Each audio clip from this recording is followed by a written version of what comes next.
¿Cómo está, iglesia? Que el Señor le bendiga. Sabe que yo me nutro mucho de los amén, así que simplemente para saber si me entienden, le pregunto, ¿amén? Entonces, qué fantástico.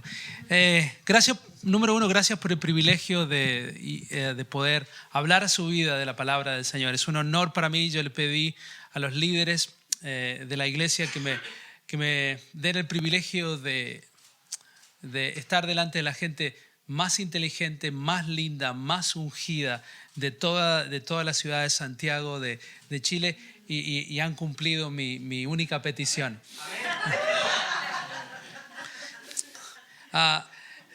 Generalmente desilusiono bastante a la gente. Hay una serie de expectativas. El Señor me ha privilegiado con estar expuesto a distintas personas, a aprender mucho. Por ejemplo, escuché una hermana que dijo, sabía que iba a venir una persona de los Estados Unidos. Así que ya la desilusioné, porque sí soy de los Estados Unidos. Si quiere le puedo predicar en inglés. Es más, es mi primer idioma. Bueno, no es mi primer idioma, pero es donde me siento más cómodo muchas veces al enseñar. Así que si quieren puedo predicar en inglés para que digan escucharon a un americano. Amén. Pero como bien decían, soy casi chileno porque soy mendocino, ¿no? Pero tengo un gran problema de identidad porque yo tengo 48 años, yo sé que no me luzco como uno de 48, parezco de 70 porque he estado mucho tiempo en el ministerio es duro, ¿no?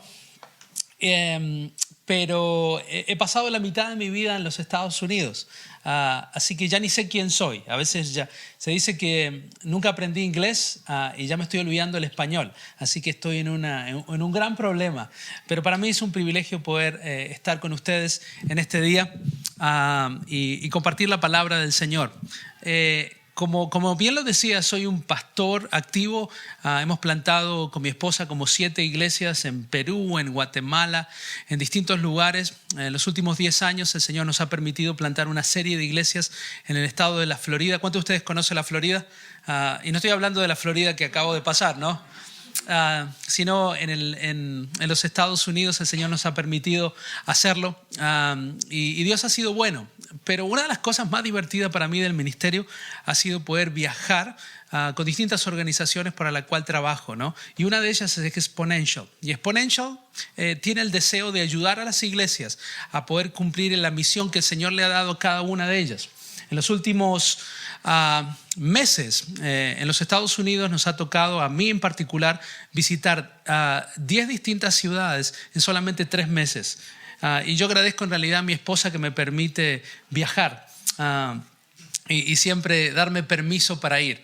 Es más, en este momento, mientras nosotros hablamos, yo debería estar recibiendo a los 75 jóvenes que fueron a un campamento. Tuvieron su fin de semana de campamento, así que 75 jóvenes estuvieron un tiempo hermoso en la presencia del Señor y me los perdí. Pero ¿sabe qué?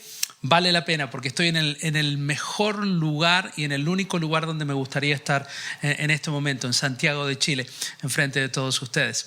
En los últimos meses, aunque no lo crea, estuve en México, estuve en Puerto Rico, estoy en Santiago, mañana me voy a Argentina, a Tierra Santa. ¿Cuántos dicen amén?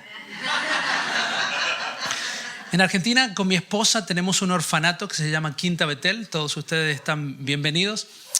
Tenemos una propiedad de 7 hectáreas ahí con 53 niños. Así que tengo mis maletas llenas de cosas. En Santiago de Chile, Claudio ha sido mi Salmo 23. Él es mi buen pastor porque no me ha hecho faltar nada mientras me ha atendido. Así que gracias públicamente por ser mi anfitrión y darme de comer y un lugar para dormir en su casa. Me han hecho sentir increíblemente bien. Pero mañana, si el Señor así lo permite, estaré en Mendoza con 53 niños, así que oren por mí, amén.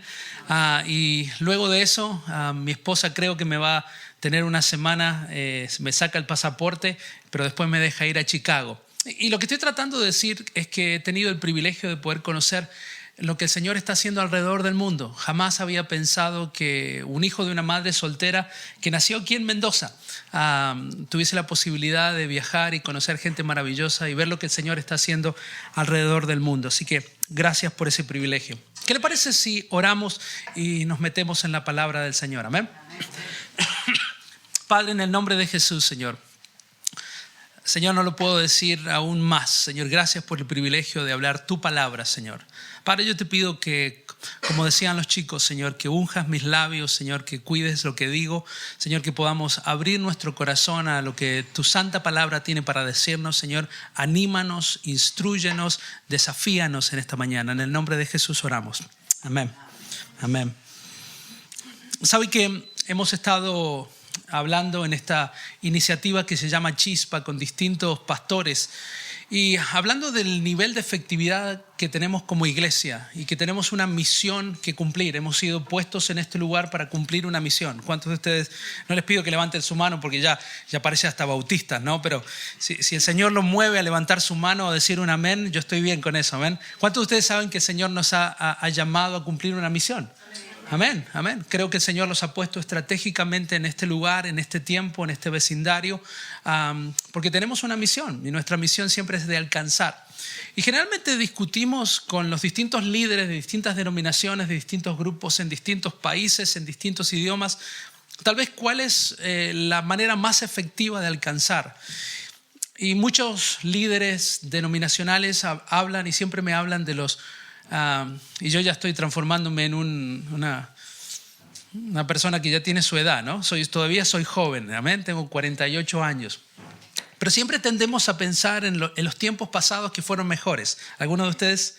La música de los 80. ¿Se acuerdan? ¿Sí? Siempre tenemos una mirada hacia atrás de lo que fue. Y cuando hablamos con los pastores y líderes, dicen, bueno, nuestra denominación, nuestra iglesia, su época dorada fue en los años 50, en los años 60. Y siempre miramos con una nostalgia por yo le digo el retrovisor, el espejo retrovisor de nuestras vidas, ¿no? Y cuando hablamos de la iglesia, a veces pensamos en los 50, en los 60, cuando la denominación o la iglesia estaba en su auge más alto. Pero a mí me gusta pensar que el mejor momento de la iglesia de Jesús no fue en los 40, no fue en los 50, sino en el libro de los Hechos, donde comenzó por primera vez. Creo que la iglesia del libro de los Hechos fue el ejemplo perfecto porque fue el momento de mayor impacto y repercusión de la iglesia de Jesús. Yo quiero con ustedes caminar alrededor del libro de los Hechos, el capítulo 1, y no sé cuánto tiempo tengo. Generalmente yo predico unas 3-4 horas. Amén. No. Me dijeron que alguien iba a predicar y normalmente predico 1 hora y 15. Así que yo estoy con 35-40 minutos me alcanza. Amén. Alguien me dijo que para que un mensaje sea divino no tiene que ser eterno. ¿Cuántos dicen amén a eso? Así que vamos a confiar en el Señor que nuestro mensaje sea divino, pero no tenga que ser eterno. Y vamos a ir al libro de los Hechos porque el libro de los Hechos es uno de mis libros favoritos, porque vemos la iglesia en su esplendor, vemos cómo la iglesia explota. La iglesia del libro de los Hechos, la iglesia primitiva, es una iglesia que creció exponencialmente. Y nuestra organización se llama Exponencial porque creemos que lo que Dios tiene que hacer y lo que Dios tiene para ofrecer a través de la iglesia tiene que ser un impacto exponencial en nuestra sociedad. Pensamos que el mensaje del Evangelio de Jesucristo tiene la obligación, el mandato, el potencial de transformar las vidas de cada persona que toca. ¿Está de acuerdo conmigo? Digo un amén. Amén. Creemos que cuando el Evangelio de Jesucristo impacta comunidades, las comunidades no vuelven a ser las mismas. Y es por eso que tenemos que volver a las raíces, tenemos que volver a recordar dónde comenzó la iglesia. ¿Sabe que la iglesia de Jerusalén, la iglesia primitiva, se expandió rápidamente como si fuese una bomba atómica? En los primeros 300 años de la iglesia primitiva, sin internet, sin transportación pública, sin aviones, creció y se duplicó por los primeros 300 años. Cada 10 años se duplicaba. Quiere decir que por 30 veces consecutivas la iglesia del Señor se duplicó en tamaño, en efectividad, en impacto. Y vamos a ver, y usted sabe que el libro de los Hechos fue fue escrito por Lucas, un doctor que nació en Antioquía, un hombre muy meticuloso, muy celoso de la palabra, que empezó a entrevistar a personas que habían estado con Jesús, que habían visto a Jesús hacer los milagros. Fueron las personas que Lucas se tomó el trabajo meticuloso como de un doctor, de un profesional, de documentar el impacto de la vida de Jesús. Y podemos confiar en el texto sagrado de que Lucas estaba contando lo que había hecho. Lucas murió lleno de Dios, lleno de una misión a los 84 años. Un hombre joven que dio todo lo que tenía por el nombre del Evangelio. Y quiero que abra sus Biblias en Hechos capítulo 1. Y usted conoce la introducción. Y mi objetivo es poder transitar a través de todo el capítulo 1. Y si mi manejo del tiempo me lo permite, que me gustaría llegar al capítulo número 2, pero Hechos capítulo 1, versículo 8. Si lo tiene por ahí, diga un amén. Amén, me encanta, me gusta esta iglesia responde. Yo tenía miedo que no me dijesen nada. Hechos capítulo 1, versículo 8 dice, pero recibiréis poder. Diga conmigo poder, quiero ver hasta dónde llegamos. Poder, diga conmigo poder. Poder. Muy bien, y recibiréis poder cuando haya venido sobre vosotros el Espíritu Santo. Y me seráis testigos, diga conmigo testigos. En Jerusalén, en Judea, en Samaria y hasta lo último de la tierra.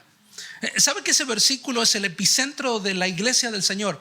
Cuando el Señor comienza su iglesia, comienza en el libro de los Hechos y empieza a expandirse de una manera geográfica. Y si estuviese en Chile, no sé, el Señor diría, y recibiréis poder de la persona del Espíritu Santo y habré sobre vosotros y seréis testigos debería haber estudiado la geografía, en Santiago, en Maipú, denme algo más lejos. Puente Alto, Mendoza, amén, y hasta los fines de la tierra. ¿Sabe que la iglesia de Jerusalén tomó esto seriamente? Y yo no sé a qué distancia está Jerusalén en este momento, pero estamos retirados. Yo tengo el privilegio de conocer la Tierra Santa y no estoy hablando de Mendoza, amén. Pero está bastante lejos. ¿Sabe que el mandato que ellos recibieron lo tomaron muy en serio? Porque más de 2000 años atrás estamos en Santiago de Chile. ¿Cuánto usted diría que está Jerusalén, Israel está un poquito lejos de donde estamos nosotros? Pero ellos llegaron con el mensaje de Jesucristo precisamente hasta los fines de la tierra. Además, podríamos irnos hasta el sur de Chile, que me encantaría conocer. ¿Alguien que me pueda llevar al sur de Chile? Lo más parecido fue Neuquén, el Bariloche. Yo me crucé en mi luna de miel hasta Chile por un lago por allá. Me tomé un rico café, un rico chocolate caliente con mi amada esposa, que extraño mucho hasta el momento. Me voy a poner sentimental ahora. Pero creo que la iglesia del Señor se tomó su mandato seriamente. De lo contrario, estaríamos adorando quién sabe a quién, pero estamos adorando a un Dios verdadero en la forma de sacrificio de Jesús en la cruz del Calvario. Y creo que tenemos que volver a entender que el Señor nos ha dado la misma responsabilidad a nosotros, la misma responsabilidad que le dio a la iglesia primitiva. ¿Está de acuerdo conmigo? Amén. Y el Señor nos ha dado 3 cosas y yo quiero hablar con ustedes de esto. Lo primero que el Señor nos ha dado, no tan solo a la iglesia primitiva, sino a la iglesia en general, nos ha dado su poder. Diga conmigo poder. Poder. Y yo sé que es una iglesia presbiteriana, pero escucha Lucas capítulo 24, versículo 49, dice, y ahora, Jesús, voy a enviarles lo que he prometido a mi Padre, pero ustedes quédense en la ciudad hasta que sean revestidos del poder de lo alto. Y sabe que el Señor nos ha dado el poder para poder hacer lo que el Señor nos ha mandado hacer. Y yo estoy hablando de recibir el Espíritu Santo simplemente para caernos o para tener una experiencia extraordinaria externa. El Señor nos ha dado la persona del Espíritu Santo para que podamos cumplir la comisión que el Señor nos ha dado. ¿Ha escuchado la frase poder de voluntad? Uno tiene la voluntad, pero no tiene el poder de la voluntad. Mire, yo tengo la voluntad de ir al gimnasio y comer saludable. En serio, tengo una gran voluntad. ¿Cuántos de ustedes están conmigo? Y yo tengo la voluntad, yo quiero comer saludable, yo quiero ir al gimnasio, yo quiero ponerme en fórmula. Pero ¿sabe qué? No tengo el poder para hacerlo. Es como que la almohada a la mañana es como que me seduce con sus poderes. Es como que la heladera es como que tiene mi nombre y hay una luz que me atrae. No tengo la voluntad, pero no tengo el poder. Y yo creo que el Señor nos ha dado el poder del Espíritu Santo para hacer aquellas cosas que sabemos que tenemos que hacer, pero no tenemos el poder, la fuerza para lograrlo. Es por eso que quiero compartir lo segundo que el Señor nos ha dado. Y no es tan solo el poder para tener una experiencia, sino nos ha dado su propósito. Diga conmigo propósito. ¿Y sabe cuál es el propósito que el Señor nos ha regalado? Ir y ser testigos. Esa es la razón por la cual estamos aquí, para compartir las buenas nuevas del Evangelio, para contarle a este vecindario lo que Dios ha hecho con nosotros. El Señor nos ha dado el poder no para tener una experiencia sobrenatural. El Señor nos ha dado ese poder, esa fuerza, para que cumplamos precisamente ese propósito. Y dice, pero recibiréis poder cuando haya venido sobre vosotros el Espíritu Santo y me seréis, ¿mis qué? Mis testigos. Hermanos, la razón por la cual el Señor nos ha dado a la persona del Espíritu Santo es para que precisamente podamos hacer lo que hemos sido llamados a hacer, testigos. Y sé que es difícil compartir nuestra fe. En los Estados Unidos hay estadísticas que muestran que un gran porcentaje de la población en los últimos 6 meses no ha compartido su fe con nadie. El 55% de las personas, yo sé que en Santiago de Chile es distinto, es otra cosa, pero el 73% de la población de los Estados Unidos, los cristianos de los Estados Unidos, confiesan públicamente que nunca, diga conmigo nunca han compartido su fe con nadie. Y esa es la razón por la cual existimos. Estamos aquí para recordarnos que el Señor nos ha dado poder y nos ha dado sus propósitos. Que compartamos las buenas nuevas del Evangelio. En Juan capítulo 14, versículo 12, dice, de cierto les digo que el que cree en mí hará también las obras que yo hago, y aún mayores las obras hará, porque yo voy al Padre. Juan capítulo 14, versículo 26 dice, pero el Espíritu Santo, a quien el Padre envía en mi nombre, los consolará y los enseñará todas las cosas y les recordará, diga conmigo recordará, y les recordará todo lo que yo he dicho. ¿Cuántos de ustedes están casados en este día? ¿Casados? ¿Cuántos de ustedes felizmente casados? Manos se han bajado, ¿no? Es un chiste, es una prueba nada más. ¿Está bien reírse en la iglesia? ¿Está bien? ¿Nos podemos reír en la iglesia? ¿Sabe qué? Yo no sé si es la edad o el hecho simplemente que he sido hombre toda mi vida, pero todo el tiempo me tienen que recordar las cosas. Mi esposa me pone notitas, no te olvides de esto, no te olvides de los otros, no te olvides de ir a buscar a las chicas, son nuestras hijas, no te olvides de esto. ¿Alguna esposa se ríe, no? Es como que se nos olvida, tenemos una memoria tan reducida y constantemente nos distraemos y nos mandan a comprar al supermercado leche, ¿sí? Y traemos chip, mayonesa, Oreos, helado. Y llegamos a casa después de 2 horas y nos dicen, ¿y la leche? Y creo que, salvando las grandes diferencias y simplemente para compartir mi punto, yo creo que el Espíritu Santo está aquí para recordarnos la razón por la cual existimos. El Espíritu Santo está aquí para recordarnos, y es posiblemente el Señor está usándome a mí para recordarles a ustedes el propósito por el cual el Señor ha plantado esta iglesia en este lugar. Y no es para tener simplemente un tiempo de coinonía y un tiempo fantástico entre los hermanos. La razón por la cual estamos aquí es por aquellos que todavía no han llegado. El Señor nos ha dado su poder, el Señor nos ha dado su propósito, pero también el Señor nos ha dado su plan. Diga conmigo su plan. Y me encanta el Señor porque no simplemente nos dijo qué teníamos que hacer, nos dio todo lo que necesitamos para hacerlo y nos recuerda qué tenemos que hacer. Y déjeme recordarle nuevamente, y recibiréis poder cuando haya venido sobre vosotros el Espíritu Santo y me seréis testigos. Sabemos que eso es el plan de Dios, el propósito de Dios. Pero aquí está el plan: en Jerusalén, en Judea, en Samaria y hasta lo último de la tierra. El Señor tiene un plan. Y vemos la iglesia del Señor en el libro de los Hechos empezar a expandirse geográficamente. Empezamos a leer el libro de los Hechos, las historias, y empezamos a ver que la iglesia empieza a enfrentar nuevos desafíos. Ya no tenía los mismos problemas de Jerusalén cuando empieza a ir a Judea. ¿Saben que Jerusalén significa aquellas cosas que estamos acostumbrados? Nuestras familias, aquellas cosas que nos hacen sentir bien, aquellas cosas que estamos familiarizados y respondemos automáticamente como chi, chi, chi. Esa es nuestro Jerusalén, ese es donde nos sentimos cómodos. Los agarré a todos en offside, ¿no?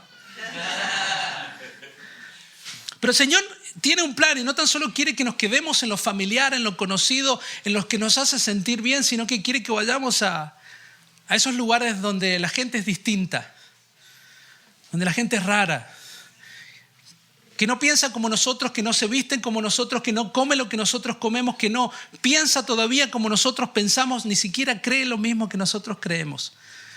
Pero como iglesia del Señor hemos sido llamados a ir. Y tenemos una categoría más importante. Tenemos esa Samaria. Usted sabe que los judíos y los samaritanos no se llevaban muy bien. ¿Sí? Había una tensión racial. Y el Señor precisamente está diciendo que tenemos que ir hasta Samaria. Es como si el Señor le dice que tiene que ir a Argentina.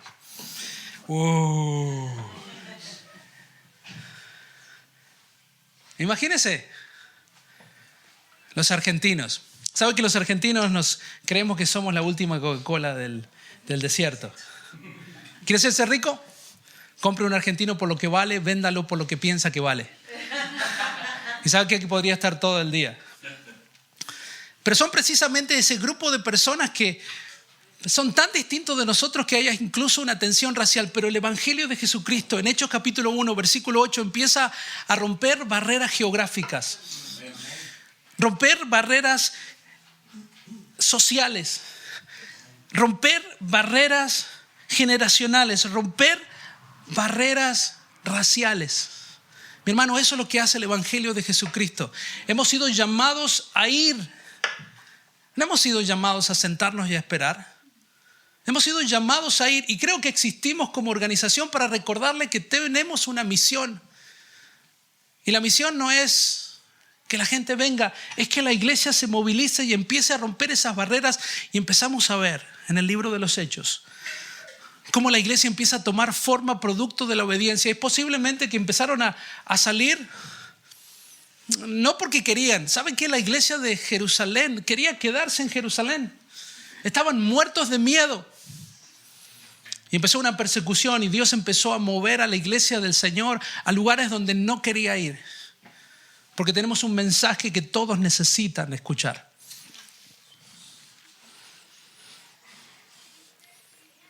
¿Me dan permiso para ir al capítulo número 2? En Hechos capítulo 2 vamos a ver cómo la iglesia empieza a estar en movimiento. Diga conmigo, en movimiento. Y eso es lo que empieza a suceder. La iglesia del Señor empieza a movilizarse hacia afuera. Si fuesen por ellos, estarían todavía en Jerusalén esperando quién sabe qué. Pero Dios empieza a darle forma a su iglesia, porque le ha dado su poder, le ha dado sus propósitos y encima le ha dado el plan que Dios tiene para toda la humanidad. Y en Hechos capítulo 2, versículo 2, vamos a ver tres cosas. Vamos a ver el primer milagro. No tengo tiempo para explicar mucho. El primer mensaje y la primera iglesia. Vamos a ver nuevamente el primer milagro, el primer mensaje y la primera iglesia. Y cuenta el libro de los Hechos, capítulo 2, versículo 2, que Pedro predica en Pentecostés. Y 3,000 personas se convierten. Yo sé que ustedes son presbiterianos y cada vez que digo Pentecostés están pensando en la iglesia pentecostal. ¿Ok? Quiero que baje la guardia. ¿Y saben qué era Pentecostés? Pentecostés era una celebración de la cebada. No era una denominación, era una celebración. Para que usted se dé una idea, era como la fiesta de la vendimia. ¿Sí o no?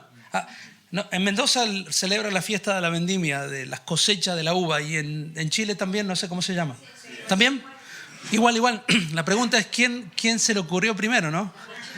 ¿A los chilenos? ¿Chi? Ahí está. Jerusalén.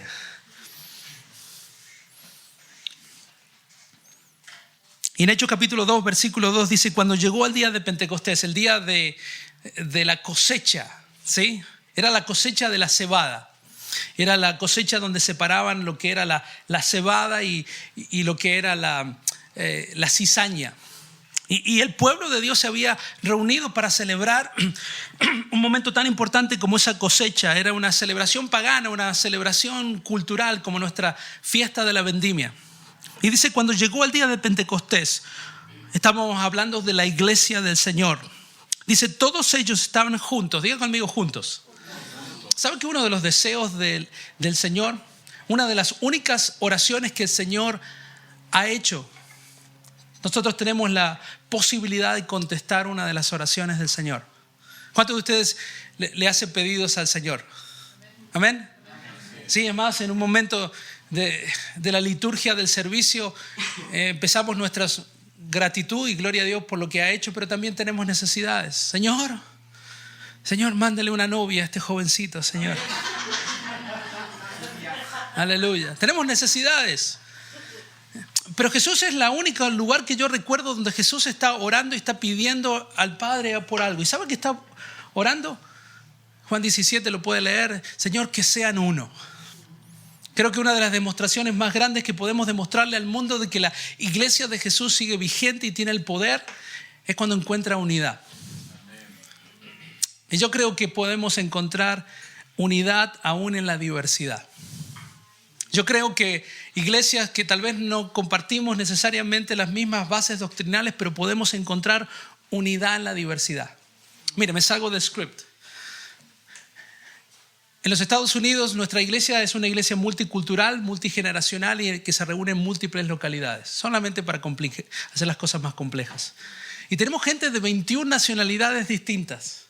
¿Sabes que tener gente de 21 nacionalidades distintas? Y todos tienen su opinión. Pero hemos encontrado en la persona de Jesús, en la misión de Jesús, todo lo que necesitamos para estar unidos y en la misma página, honrando al Señor. Y dice, cuando llegó el día de Pentecostés, todos ellos estaban juntos y en el mismo lugar. De repente un estruendo como un fuerte viento vino del cielo y sopló y llenó toda la casa donde se encontraban. Posiblemente era una casa como esta. Entonces apareció unas lenguas como de fuego que se repartieron y fueron posadas sobre cada uno de ellos. Recuerde que el Señor nos ha dado el poder del Espíritu Santo para que podamos cumplir el propósito por lo cual estamos aquí. ¿Cuántos dicen un amén a eso? ¿Ven? Ya suenan como hasta pentecostales ustedes hoy.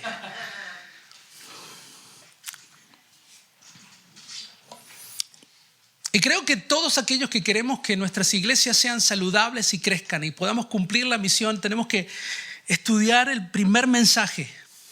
Y el primer mensaje lo dio Pedro en esta celebración. Y creo que nos enseña las 4 características de una iglesia que crece. ¿Cuántos de ustedes quieren que esta iglesia crezca? Amén. ¿Cuántos de ustedes quieren que esta iglesia cumpla el propósito por el cual Dios la ha plantado aquí? Me gusta esta iglesia, Y creo que el primer mensaje que Pedro da a la iglesia tiene que ser los ingredientes de una iglesia saludable y creciente que cumple una misión importante. Y para poder tener una iglesia creciente, para tener un mover de Dios, un avivamiento, una vida que parte de Dios, creo que tenemos que entender estos 4 elementos en el mensaje de Pedro. En realidad estoy copiando un mensaje. Mire, un mover o un avivamiento de Dios sucede cuando el evangelio nos encuentra donde estamos. Un mover en la vida de las personas nos encuentra donde el evangelio llega a nuestras vidas. Dice que en Hechos capítulo 2, versículo 14. Recuerde que están en el medio de la fiesta de Pentecostés, en la fiesta de la vendimia. Y dice entonces Pedro, poniéndose de pie, con los 11 alzó la voz y les declaró: varones judíos, todos los que viven en Jerusalén, sea esto de vuestro conocimiento. Y prestad atención a mis palabras, porque estos no están borrachos como vosotros suponen, pues apenas es la hora tercera del día. Varones de Israel, escuchad estas palabras. Jesús el Nazareno, varón confirmado por Dios entre vosotros con milagros, prodigios y señales que Dios hizo en medio de vuestros a través de él, tal como vosotros mismos sabéis. Para comenzar un mover de Dios en nuestras vidas, en nuestras familias, en nuestras comunidades, tenemos que entender que el Evangelio de Jesús nos encuentra en el lugar menos pensado. Yo sé que ustedes son santos del Señor. ¿Cuántos dicen amén? Pero a veces los santos del Señor tenemos mala memoria. A veces nos olvidamos de dónde nos sacó el Señor. A veces tenemos que recordar dónde estábamos nosotros cuando el Evangelio de Jesucristo nos alcanzó.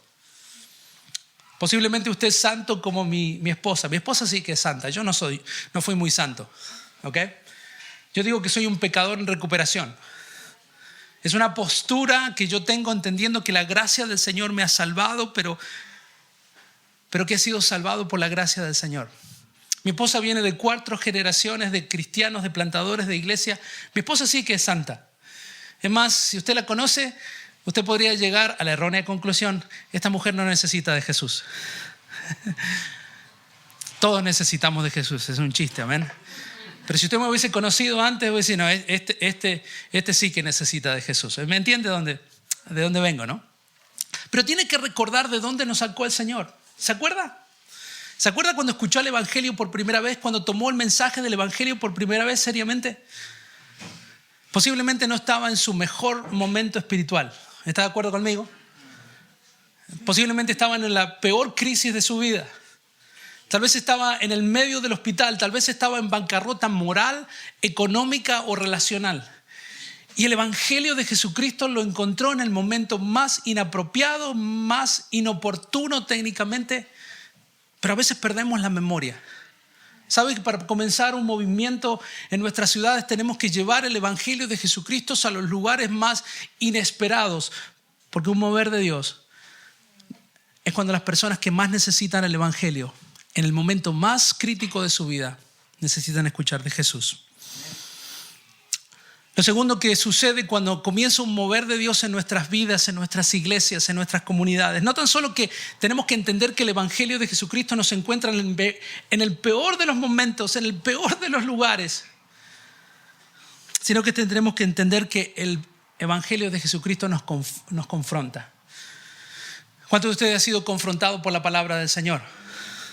Dice que es como un espejo que nos muestra nuestras condiciones naturales.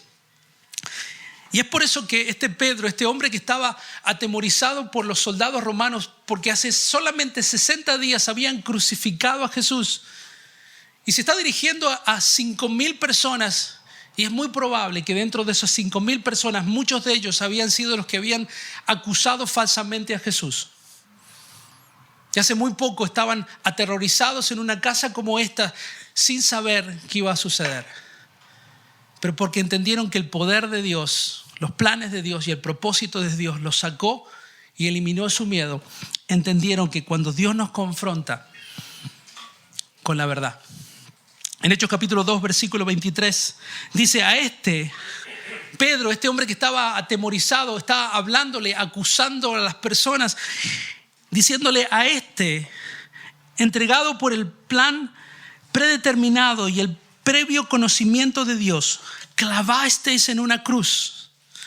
Está acusando a las mismas personas que crucificaron a Jesús y le está diciendo: ustedes, sea esto de vuestro conocimiento y prestad atención a mis palabras, porque estos no están borrachos como vosotros suponéis, pues apenas es la hora tercera del día. Varones de israelitas, escuchad estas palabras: Jesús el Nazareno, varón confirmado por Dios entre vosotros con milagros, prodigios y señales que Dios hizo en medio de vuestros a través de él, tal como vosotros mismos sabéis. Y sigue diciendo el versículo 23 y dice: a entregado por el plan predeterminado y el previo conocimiento de Dios, clavasteis en una cruz por manos de impíos. Sepas pues con certeza toda la casa de Israel que Jesús a quien vosotros crucificasteis, Dios le ha hecho Señor y Cristo. La Biblia dice que en Romanos capítulo 3, versículo 23 dice: por tanto todos pecaron y están cortos de la gracia del Señor. ¿Sabe que una de las películas que solamente vi una vez y no pude ver otra vez es La Pasión de Cristo? ¿Cuántos de ustedes vieron la película La Pasión de Cristo? Yo recuerdo ver La Pasión de Cristo en el cine. ¿Alguno de ustedes la vio en el cine?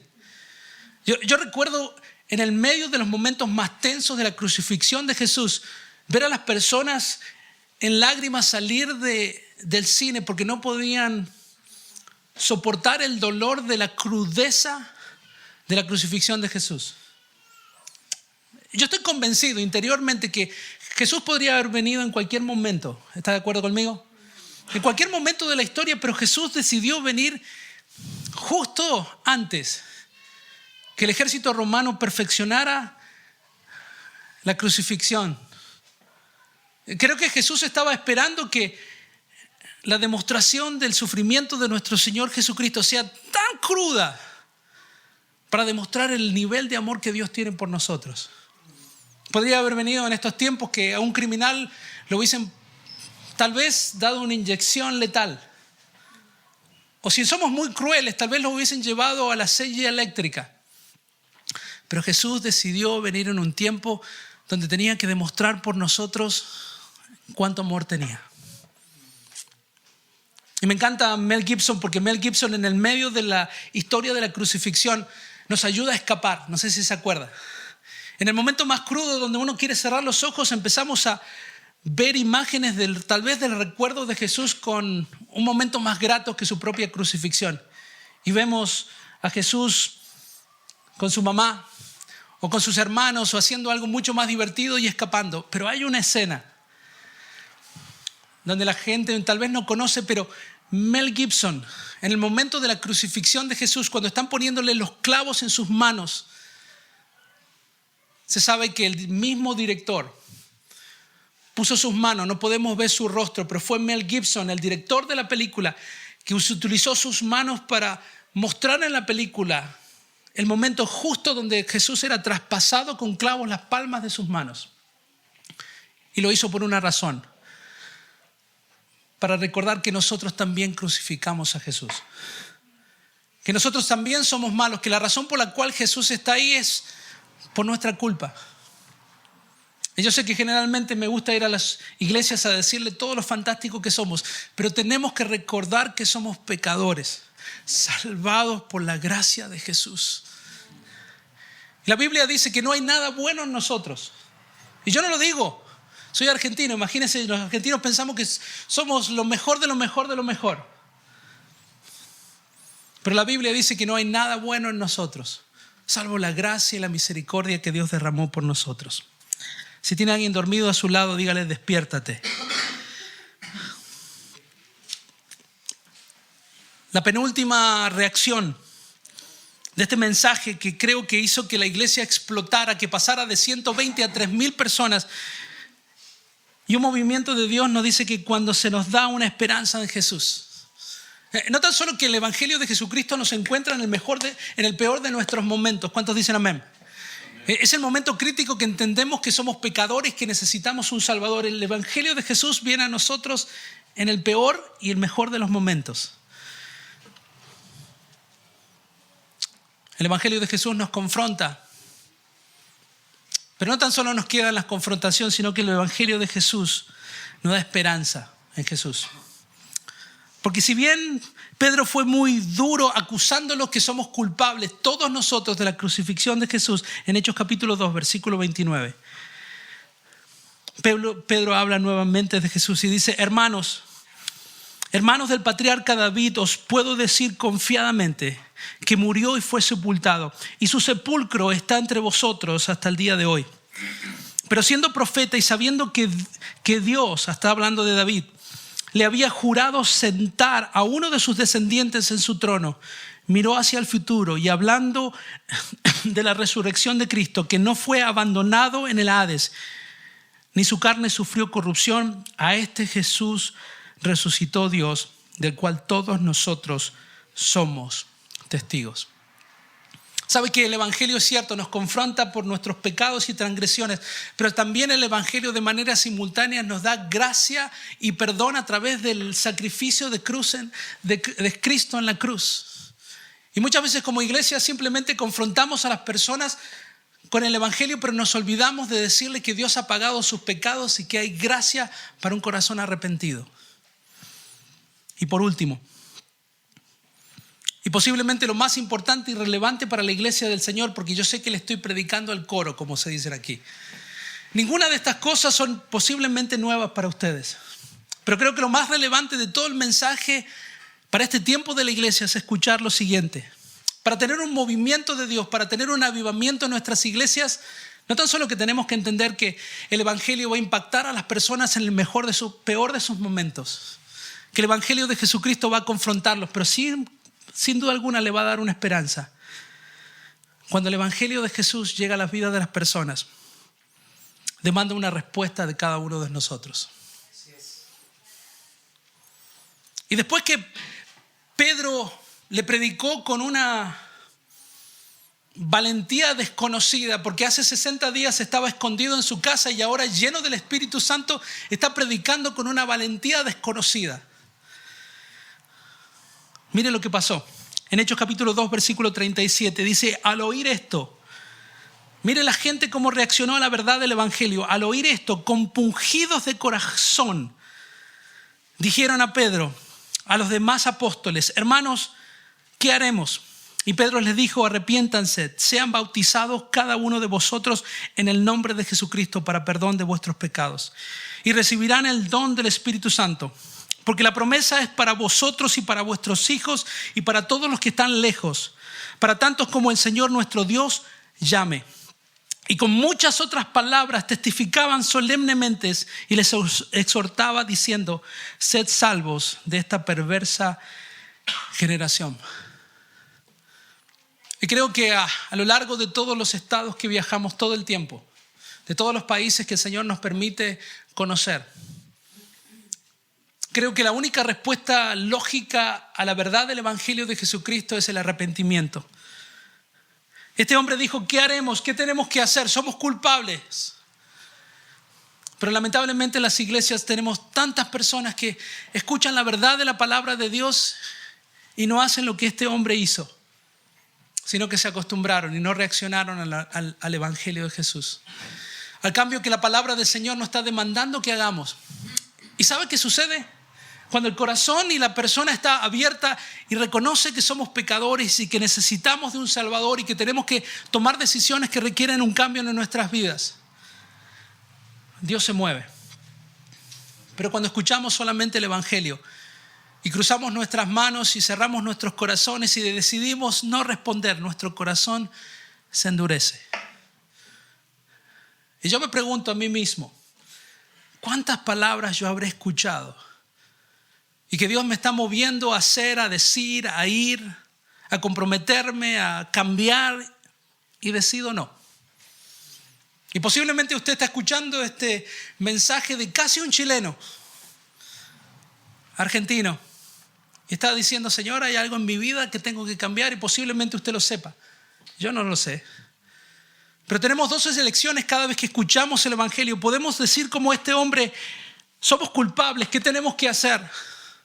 ¿Y qué pasaría si la iglesia de Jesucristo, cada vez que escucha la verdad de la palabra de Dios, diga: amén, soy culpable, Señor, me arrepiento, dígame qué tengo que hacer?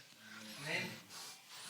Pero lamentablemente nos hemos acostumbrado a escuchar el mensaje del evangelio y decimos: no todavía, no es para mí. Pero ¿sabe qué pasa cuando un corazón receptivo, sensible, no endurecido por nuestro propio orgullo? Una iglesia nace. Y producto del arrepentimiento de estos hombres que ni siquiera negaron ni discutieron, nosotros no fuimos, sino que dijeron: somos culpables, ¿qué tenemos que hacer? En Hechos capítulo 2, y con esto termino, versículo 41, nace una iglesia. Y dice que entonces los que habían recibido su palabra, diga conmigo: recibir la palabra. Aquellos que recibieron la palabra, que aceptaron la corrección, aquellos que dijeron: sí, somos culpables, sí tenemos que cambiar, aquellos que recibieron su palabra fueron bautizados. Y se añadieron aquel día como 3,000 almas. Y se dedicaban continuamente a la enseñanza de los apóstoles, a la comunión, del partimiento del pan, a la oración. Y dice que sobrevino temor a todas las personas y muchos prodigios y señales eran hechas por los apóstoles. Todos los que habían creído estaban juntos, diga conmigo juntos, y tenían todas las cosas en común. Vendían todas sus propiedades y sus bienes y los compartían con todos según la necesidad de cada uno. Día tras día, dice la palabra del Señor, continuaban unánimes en el templo y partiendo el pan en los hogares, comían juntos con alegría y sencillez de corazón, alabando a Dios y hallando favor con todo el pueblo. Y el Señor añadía cada día al número de ellos los que iban a ser salvos. ¿Oramos?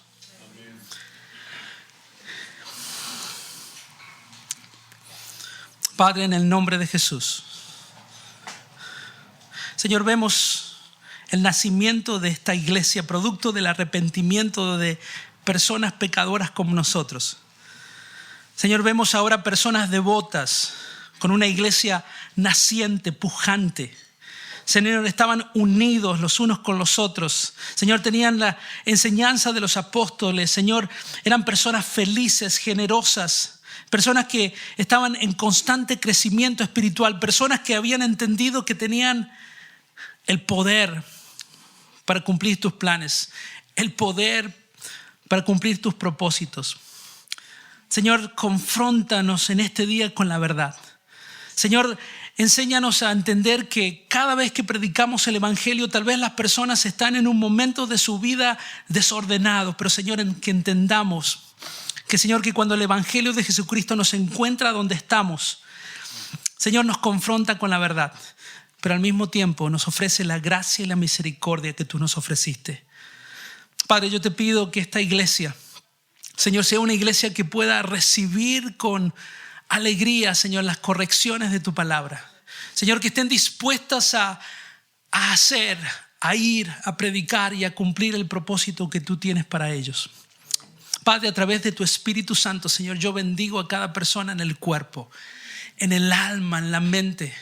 Y Señor, yo te pido que tu Espíritu Santo, Señor, los movilice hacia afuera para alcanzar a la ciudad de Santiago, Señor, que tanto te necesita. Padre, yo te pido que cumplas tus propósitos en este lugar. Y Señor, que aquí haya un avivamiento en los corazones, en las relaciones. Señor, dale sueños grandes, dale favor, como dice tu palabra. Señor, que este pueblo tan receptivo a tu corrección, Señor. Señor, dice que tu palabra, que muchos se creyeron. Señor, que vidas fueron cambiadas, que muchas personas fueron bautizadas, fueron transformadas. Y yo te pido, Señor, que nos recuerdes que el mismo poder, el mismo propósito, los mismos planes que tú tenías para la iglesia primitiva son los mismos planes, propósitos que tú tienes para nosotros en el día de hoy. En el nombre de Jesús oramos. Amén.